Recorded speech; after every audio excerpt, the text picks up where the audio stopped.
Ang susunod na programa ay rated PG. Ito ay nangangailangan ng patnubay at gabay ng magulang para sa mga batang manunood.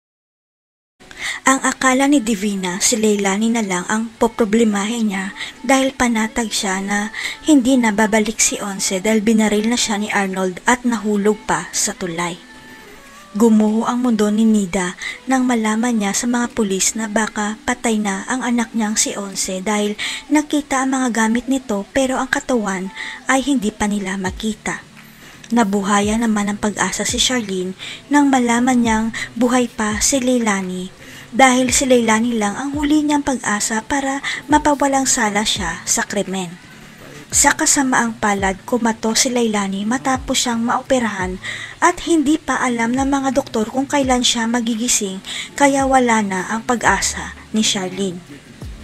Ang hindi alam ni Charlene, hindi lang si Leilani ang pag-asa niya dahil may isa pang witness, si Onse at hawak niya ang matibay na ebidensya na si Divina ang killer.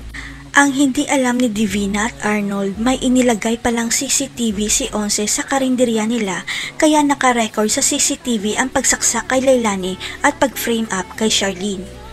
At ang hindi alam ng lahat kaya hindi makita ang katawan ni Onse dahil may nagligtas sa kanya, yun ay walang iba kundi si Adrian ang piniling bagong abogado ni Charlene.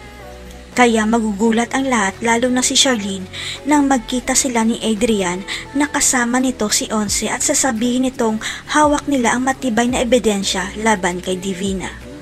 Malulusutan kaya ni Divina ang kasong murder dahil si Arnold ang ilalaglag niya.